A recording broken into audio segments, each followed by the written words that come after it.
Olá! Hoje o Mundo Político faz mais uma entrevista da série com os presidentes de partidos sobre eleições municipais. Eu vou conversar com o senador Carlos Viana, que é presidente estadual do PSD. Muito obrigada, senador, por atender a gente aqui no Mundo Político. Obrigado a você, Vivian. O meu abraço a todos. Uma alegria sempre podemos conversar sobre o futuro das nossas Minas Gerais, né? Senador, o PSD chegou em 2020 como um partido forte, que vence num processo de fortalecimento. Com a janela partidária, ganhou prefeitos, não é? Tem 61 prefeitos nesse momento no Estado. Qual é a meta da legenda para 2020? Manter, avançar? O que o partido está planejando e que tipo de estratégia vai usar para alcançar o que pretende? Bem, Vivian, nós, o ano passado, passamos por uma mudança muito profunda. O PSD sempre foi um partido acessório, um partido que acompanhou outros mais ao centro e à direita, só que com a minha chegada e com a própria recomendação do presidente, que é o Gilberto Kassab, nós passamos a trabalhar a política em Minas Gerais como um partido que vai ser protagonista. E eu, particularmente, desde que assumi a presidência, já visitei 135 cidades e abri comissões em todas elas. São quantas comissões? São 573 hoje, 573 municípios. Nós, quando cheguei, nós éramos 320, mas desses 320, praticamente 100 eram apenas gaveta. Eram cedidas a outros deputados, a outros partidos, que era muito comum na política até pouco tempo por conta das coligações. Só que agora não há mais isso. Ou você cria uma estrutura própria, o partido começa a ganhar força dentro da sua legenda, ou ele vai desaparecer. E nós começamos a trabalhar e buscar novos grupos, recebemos a adesão de muitos prefeitos que, na época, me ajudaram na campanha e passaram a vir agora para o partido. Os deputados federais também estão muito empenhados nesse crescimento e nos tornamos, hoje, uma das maiores legendas do Estado. Mas a nossa meta é chegar em 2020 nos 853 municípios do Estado. Agora, como é que vai ser a política de aliança, levando em conta isso que o senhor disse? Como é que vai funcionar a política de alianças, né? A gente sabe Sim. que a eleição, que foi o fim da coligação, é da eleição proporcional, mas é claro que isso impacta, como o senhor mesmo mencionou, na forma como o partido vai se comportar nos diversos municípios. Vai buscar alianças ou isso ainda não é a prioridade? Bem, na questão da majoritária, que são os prefeitos, isso, no caso o PSD tem 236 candidatos hoje registrados. É claro que com as convenções isso pode mudar para mais ou para menos, uma vez que os grupos locais têm total independência na elaboração das suas alianças, né? O PSD tem um bom tempo de televisão, isso principalmente nas cidades maiores atrai, e vamos ter também muitos vice-prefeitos candidatos juntamente com outros partidos. Esse crescimento, Vivi, ele não pode se dar de uma hora para outra numa forma de inchaço. O partido incha, vamos usar essa expressão, você de repente se torna a maior legenda, só que da mesma maneira que você enche, vamos dizer assim, você insufla, você daí a pouco você perde também. A gente precisa crescer com consistência. Nós estamos fazendo alianças em grandes cidades, por exemplo, Uberlândia, nós temos o vice-prefeito que vai caminhar, Uberaba, nós temos um trabalho grande com uma nova candidatura, já que o prefeito não é o candidato à reeleição. Nós temos cidades, por exemplo, como Juiz de Fora, em que nós estamos presentes na candidatura que nós entendemos é a mais importante. Mas nas cidades médias e pequenas, nós teremos candidatos próprios na maioria delas. Por exemplo, no Planalto do Araxá, nós vamos ter candidatos em Patrocínio, nós temos candidatos em Paracatu, nós temos candidatos em Monte Carmelo, no Alto Paranaíba, nós temos candidatos em nas principais cidades, Patrocínio. Essas médias, nós estamos hoje, Patos de Minas, temos candidaturas muito fortes e que vão ampliar o partido de uma maneira muito consistente. Porque, eu volto a dizer, não adianta nada você sair trazendo todo tipo de candidatura e lá na frente você acaba perdendo esse espaço em Minas Gerais. Mas temos trabalhado muito e a expectativa é de que a gente pelo menos dobre o número atual de prefeitos em Minas. E o PSD tem 2 senadores, além do senhor, o senador Antônio Anastasia, que deixou, ano passado, o PSDB, depois de muitos anos. Ele era um PSDBista histórico e foi para o PSD. Vocês pretendem atuar como cabos eleitorais? Isso está na pauta? Eu pergunto do senhor, mas também do senador Antônio Anastasia, por ter sido governador e ser um político muito influente. Bem, a vida do professor Anastasia, ela foi muito bem recebida. Ele acrescentou muito ao PSD. Anastasia, Vivian, eu digo para você como senador, é o nome mais respeitado hoje no Senado quando nós falamos sobre a questão jurídica. O projeto, todo e qualquer grande projeto, uma mudança constitucional, por exemplo, sobre a forma de se escolher os ministros do Supremo, está na mão do professor Anastasia. Toda e qualquer consulta que o presidente do Senado, Davi Alcolumbre, quer fazer sobre questões que envolvam a Constituição, é o Anastasia quem dá o seu procedimento. Ele nunca foi um grande ator político juntamente no próprio PSDB. Ele sempre foi uma liderança que naturalmente tem a sua permanência, até pelo histórico dele como bom governador que foi em Minas Gerais. E hoje, qualquer que seja a decisão dele, ele é muito bem-vindo. Se o professor quiser trabalhar com as comissões que ele tem, ir para a campanha, será muito bem-vindo. Se não quiser, também não teremos nenhuma dificuldade em aceitar. O que eu posso dizer por mim é que eu estarei presente na maior parte das comissões que o PSD quer. Não vou conseguir estar nas 573 cidades, só por candidaturas temos 200 e tantos. Não tem como atender todo mundo. Mas nas maiores cidades eu pretendo estar presente, acompanhando o desenvolvimento do partido, até com vistas, inclusive, o PSD ter a sua candidatura própria em 2022. Essa é uma preocupação nossa hoje, de fortalecer o partido nas bases municipais, já pensando naturalmente no que virá futuramente para o comando do Estado. Senador, e a possibilidade de eventuais alianças nos municípios com bolsonaristas? É uma possibilidade real? O PSD, no Congresso, tem tido boas relações com o presidente Bolsonaro. Qual que é a possibilidade disso acontecer? Olha, Vivi, vou fazer com você aqui uma avaliação do que eu tenho percebido, e é uma avaliação muito particular de quem está acompanhando a política. O presidente Bolsonaro se elegeu num grande movimento nacional, mas sem unidade.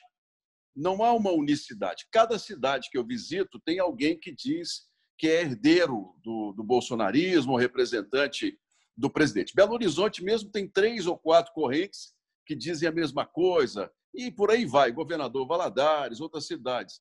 Juiz de Fora, por exemplo, tem lá o pessoal da Santa Casa, que tem um candidato que atendeu o presidente, representa o presidente, mas não, o que eu observo, e a minha visão, é de que o presidente não entrará nas campanhas municipais. A própria não constituição do partido Aliança é uma demonstração clara de que ele vai tomar, na minha opinião, uma outra decisão, ou voltar para o PSL, ou uma nova legenda com Roberto Jefferson, não sei. Essa aí é uma questão de decisão deles lá. Mas, no nosso caso, por exemplo, não há uma interlocução única. Cada cidade tem a sua forma de viver essa questão bolsonarista. É um negócio impressionante, por exemplo. A gente chega numa cidade, tem lá um ex-coronel PM, por exemplo, porque eu sou militar e o presidente nos apoia. Não é verdade. Não há essa, vamos dizer assim, um padrão homogêneo de relacionamento com o bolsonarismo. O bolsonarismo é um movimento de direita, mais radical à direita, mais de centro, que se juntou para poder derrubar a esquerda. Só que agora vive esse problema de identidade, não só em Minas Gerais, mas no Brasil todo. Mas isso tem a ver com o fato que Bolsonaro também não assume esse papel, digamos, de chefe político? Tem muito ligado à questão de que ele não quer essa identificação de política, né? Quer uma identificação de um candidato que não tem relação com políticos. Isso se tornou, inclusive, no ano passado, no princípio desse ano, um problema sério no relacionamento com o Congresso. Né? A base do presidente de trabalho dele, a equipe dele, mantinha um bom relacionamento conosco e o presidente, do lado de fora do palácio, fazia um discurso diferente. Isso gerou uma tensão institucional que agora foi resolvida nos últimos 2 meses para cá. Porque ele fez outros movimentos, não é? Em relação às lideranças políticas. Ele fez um outro movimento. Então, nós, nesse caso da política que está na rua pedindo votos para a campanha municipal, nós não temos como dizer que o presidente está articulando conosco em lugar nenhum, porque não existe isso, essa questão do bolsonarismo. Né? É um movimento que precisa ainda ser muito estudado para ser compreendido. Há aqueles que se dizem que assumem as ideias e caminham com o presidente em vários assuntos, defendem rede social, um grupo mais próximo. Mas tem aqueles que usam o nome e que, por exemplo, permanecem no PSL, estão distantes do presidente. Tiveram lá aquele problema interno lá do partido e hoje não caminham mais com o presidente. Alguns seguiram o ex-ministro Moro. Quer dizer, não há uma unidade. Hoje, para nós, a questão do bolsonarismo é muito pulverizado no Estado. Não há uma interlocução única para você dizer que está caminhando com o presidente. Agora, em relação ao governador Romeu Zema, o governador terá um candidato em Belo Horizonte. Na verdade, só 3 candidatos a prefeito no estado todo. Em Belo Horizonte, o candidato vai disputar com a grande estrela do PSD, que é Alexandre Calil, que é hoje o franco favorito à reeleição na capital. Como é que vai ser enfrentar Romeu Zema? O senhor mencionou aí 2022. Enfrentar Romeu Zema nessas eleições, como um cabo eleitoral de um candidato, já é fazer, enfim, os movimentos para 2022, senador? A questão do governador Romeu Zema, meu relacionamento com ele é excepcional. Nesse 1 ano e meio, eu tenho trabalhado muito no governo federal para a retomada de projetos importantes do Estado.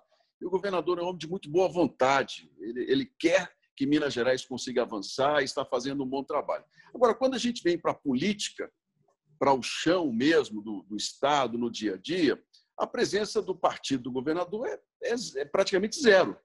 No caso de Belo Horizonte, é legítimo que se tenha um candidato entre as maiores cidades. O candidato já foi testado na urna aqui. Mas eu acredito muito na eleição do Calil. Excelente prefeito, organizou bem a cidade. A questão do lockdown aqui, do fechamento, foi por uma questão mesmo de cuidado, para não termos o número de mortes, tanto que Belo Horizonte se saiu entre as melhores das capitais. Então, a gente vai para a política no dia a dia em relação a formar o partido. E hoje, na Assembleia, por exemplo, nós temos 7 deputados estaduais. 7 deputados que sempre se colocaram à disposição de ajudar o governo a resolver os grandes desafios, a encontrar respostas para Minas Gerais. Mas o próprio partido do governador, em alguns momentos, não diz a que veio. Né? A votação deles, a questão da independência. Como é possível você fazer política sem conversar com os políticos? Você pode ter a crítica que for, por exemplo, no Senado. Olha, o Senado tem muita gente lá que você pode criticar, não gosta da trajetória, mas tem voto. São eles que decidem pela população. Então, esse discurso de que você faz política sem conversar com os políticos, como o Bolsonaro mesmo, em vários momentos, tentou sustentar, e agora o próprio Novo, não funciona. Você, na política, a arte é de conversa. A arte é principalmente de você buscar apoio mútuo naquilo que te une.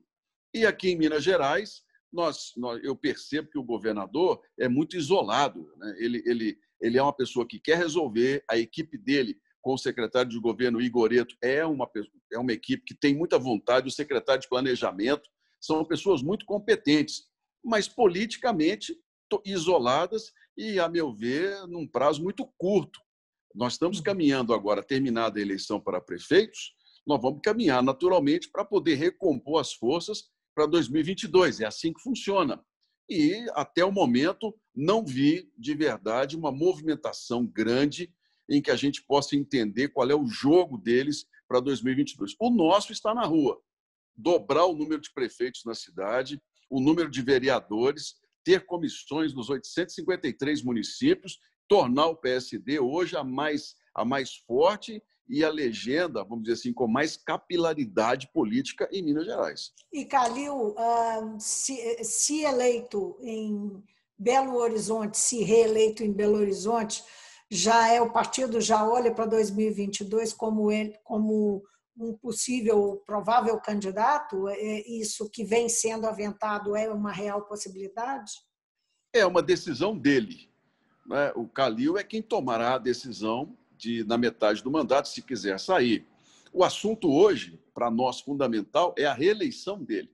A discussão sobre se será candidato ou não em 2022 passa por uma decisão interna do PSD, uma decisão nacional também, porque é um projeto, Minas Gerais, como segundo maior colégio eleitoral, vai entrar num projeto nacional do PSD, inclusive com candidatura a presidente da República, e o próprio Calil na decisão daquilo que ele conversar com o eleitor.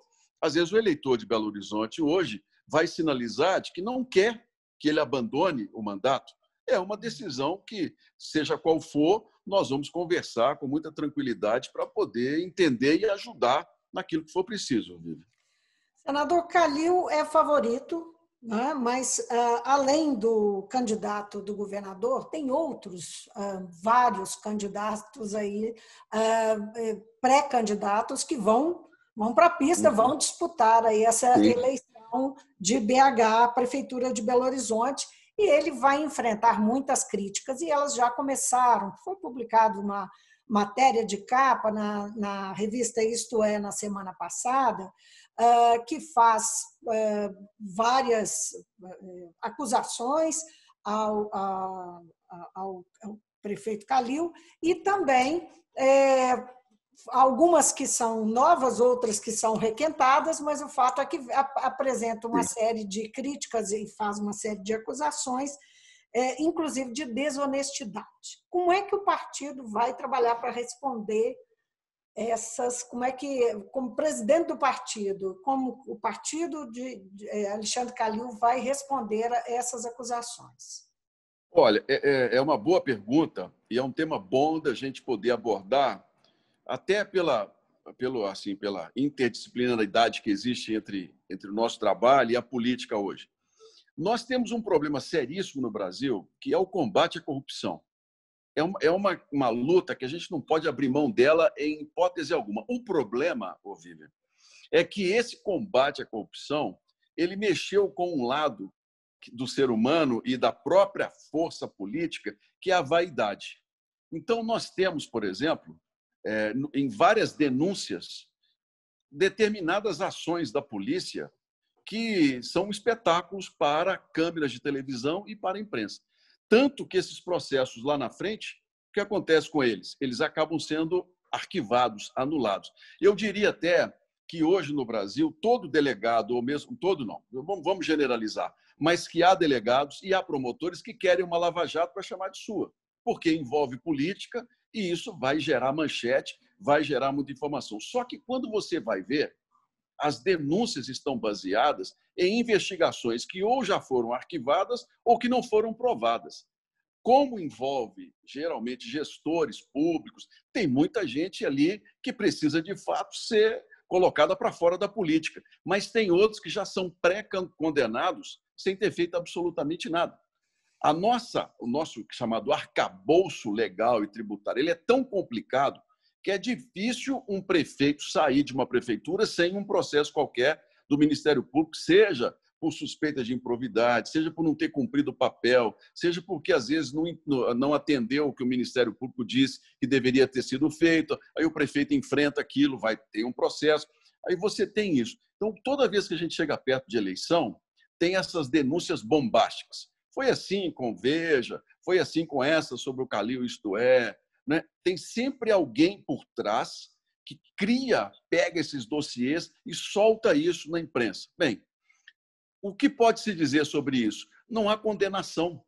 A gente só pode dizer que uma pessoa realmente tem dívida, e eu não estou defendendo aqui nada.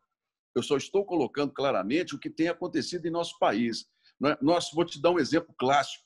Nós tivemos uma cervejaria no Brasil que todos os diretores foram presos na frente da televisão. Homens com MBA, doutorado, todo mundo algemado, levado pela polícia. Sabe o que aconteceu? Todos foram absolvidos, os inquéritos foram arquivados, não tinha nada. E ficou aquela coisa, poxa, a empresa acabou tendo que ser vendida. Hoje a gente precisa ter muito cuidado com isso, porque todo e qualquer tipo de denúncia é um negócio complicado, que não tem uma condenação. Quando condena, é diferente. Fulano foi condenado em primeira instância e segunda instância, aí não pode candidatar. Não é o caso do Calil. Você imagina uma cidade como Belo Horizonte, o tamanho dela, a quantidade de questões. E hoje ainda tem um outro problema, que é a chamada árvore genealógica. O sujeito tem culpa de ter nascido meu primo, por exemplo, e ser dono de uma empresa, de uma construtora.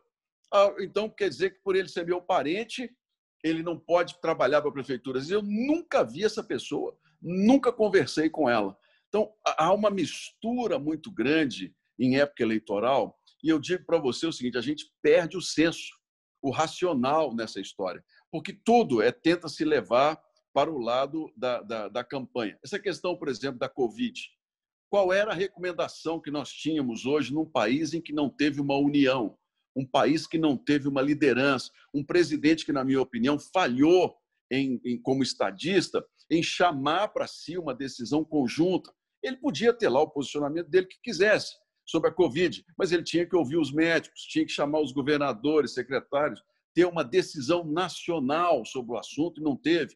Então, cada prefeito tomou a sua decisão. Calil veio, fechou a cidade, os números de mortes foram pequenos. E começou todo esse processo contra ele, politizando um assunto que a gente usa para salvar vidas das pessoas. Então, ano eleitoral é Essa um ano questão em que a é gente precisa tomar só muito uma coisa, cuidado. senador, Pois só não. que o nosso tempo está se esgotando, e uma questão, ele vai conseguir responder ponto a ponto do que foi questionado?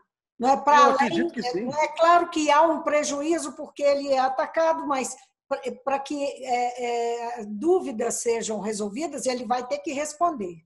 Ele está pronto? A campanha dele vai estar pronta para dar essas respostas? Eu acredito que sim. Como não há nenhuma condenação, nós estamos trabalhando apenas no campo das suspeitas.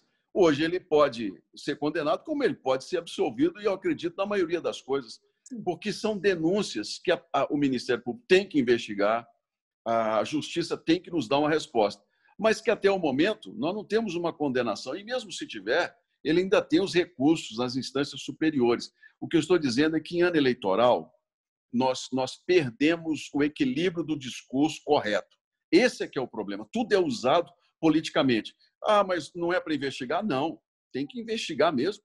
Tem que dar resposta sobre tudo. Mas quanto maior o cargo que você ocupa, mais, naturalmente, qualquer suspeita vai ser usada para tentar tirar a pessoa do cargo. É assim para todo lado. Infelizmente, a política brasileira ela não é feita na base das propostas, das ideias. A política é feita na base do puxar o tapete. É a maneira como eu entendo que essas denúncias chegam nessa reta final para a campanha. Para a gente encerrar aqui, já tem data a convenção e como é que as campanhas, como é que o o PSD está pensando aí em levar as suas campanhas e também as convenções, não é? Diante do nosso momento de pandemia. Só para a gente encerrar. Cada comissão do PSD tem a liberdade de marcar a data. Nós temos tomado muito cuidado em manter o jurídico com informações muito presentes para os presidentes, para que eles não percam as datas do calendário eleitoral.